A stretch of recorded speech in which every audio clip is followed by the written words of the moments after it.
Hello students, तो देखिए हमारे पास क्वेश्चन है, X rays are more harmful to human beings than ultraviolet radiations because.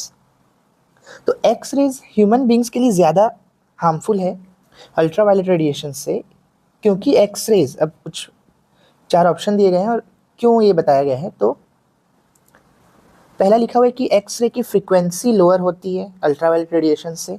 अभी चेक करते हैं हम इसके बारे में। वेवलेंथ छोटी होती है, ये भी चलो चेक करते हैं। सी को देखते हैं, move faster than ultraviolet radiations. ये तो एकदम ही बेकार ऑप्शन है, क्योंकि जितनी भी इलेक्ट्रोमैग्नेटिक वेव्स है, अभी मैं आपको इलेक्ट्रोमैग्नेटिक स्पेक्ट्रम दिखाता हूँ। ये देखिए, ये वाला डायग्राम मैंने विकिपीडिया से लिया है और आप देखोगे कि इतने सारे प्रकार की इलेक्ट्रोमैग्नेटिक वेव्स हैं। ये सभी इलेक्ट्रोमैग्नेटिक वेव्स हैं, सभी। और इलेक्ट्रोमैग्नेटिक वेव हमेशा लाइट की स्पीड से ही ट्रेवल करती है। तो अल्ट्रावायलेट से फास्ट है एक्सरे, ऐसा कुछ तो है ही नहीं, पॉसिबल ही नहीं है। तो सी ऑप्शन भी गलत हो गया। और डी लिखा है कि एक्सरेज मैकेनिकल वेव्स है, जबकि अल्ट्रावायलेट इलेक्ट्रोमैग्नेटिक वेव्स है। तो ऐसा भी नहीं है, एक्सरेज भी इलेक्ट्रोमैग्नेटिक वेव ही है। तो ऑप्शन डी भी गलत हो गया। अब ए और बी को चेक कर लेते हैं। तो देखिए, एक्सरेज की लोअर फ्रीक्वेंसी होती है लिखा है।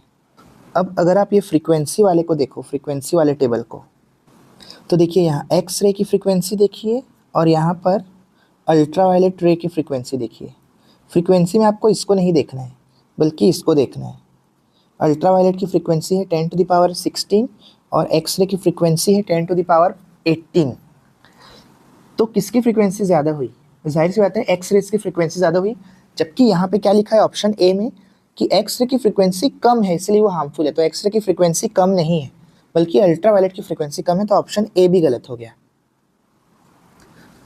तो ऑप्शन बी अब देख लेते हैं, हालांकि वही सही ऑप्शन है, लेकिन एक बार चेक कर लेते हैं क्यों।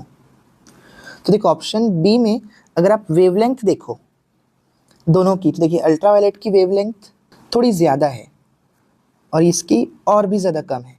10 टू द पावर जितनी नेगेटिव होगी उतनी वेवलेंथ कम होगी। आप कोई भी एक चीज़ याद रख सकते हो कि जैसे एक्सरे की फ्रीक्वेंसी ज़्यादा होगी तो उसकी वेवलेंथ कम होगी, क्योंकि देखिए फ्रीक्वेंसी और लैम्डा इनमें इन्वर्स रिलेशन होता है। तो फ्रीक्वेंसी जितनी ज़्यादा हाई होगी, वेवलेंथ उतनी ही ज़्यादा कम होगी। इसीलिए ऑप्शन बी सही है। पर अभी भी ये क्लियर नहीं हो पा रहा है कि वेवलेंथ स्मॉलर है, चलिए समझ गए, तो उससे हार्मफुल होने में क्या ही हुआ, मतलब क्यों वेवलेंथ स्मॉल होने से क्यों हार्मफुल बन गई एक्सरेज। तो देखिए, इसके लिए मैं आपको एक फॉर्मूला बताता हूँ, E = hc/λ। ये फॉर्मूला आप अगर जानते हो तो आपको सभी चीज़ें समझ में आ जाएगी। तो देखिए, अभी मैंने बताया एक्सरेज की वेवलेंथ कम है। वेवलेंथ कम होगी तो एनर्जी क्या होगी? ज़्यादा, क्योंकि इन्वर्स रिलेशन हो रहा है यहाँ पे। अब जिस रेस के पास ज़्यादा एनर्जी होगी वो उतनी ज़्यादा हमारे बॉडी को पेनिट्रेट कर पाएगी, यानी डीएनए को बेसिकली। तो एक्स रेज या फिर गामा रेज ये सब क्या करती है? डीएनए तक के आर पार हो जाती है, यानी डीएनए तक को ब्रेक कर देती है ये हायर एनर्जी होने की वजह से। इसीलिए कैंसर और बहुत सारी बीमारियां हो सकती है एक्सरे या फिर गामा रे के हमारे शरीर पर पड़ने पर। और अल्ट्रावायलेट रेज जो है वो ज़्यादा स्किन को डैमेज कर पाती है बस, पर हालांकि हार्मफुल तो वो भी है, पर ज़्यादा हार्मफुल एक्सरेज है। तो देखिए, क्योंकि एक्सरेज की वेवलेंथ शॉर्टर होती है, इसीलिए उसमें एनर्जी ज़्यादा होती है, तो वो ज़्यादा हार्मफुल है ह्यूमन बींग्स के लिए। तो अगर आपको वीडियो अच्छा लगा हो और समझ में आया हो तो वीडियो को लाइक और चैनल को सब्सक्राइब ज़रूर करें। Thank you.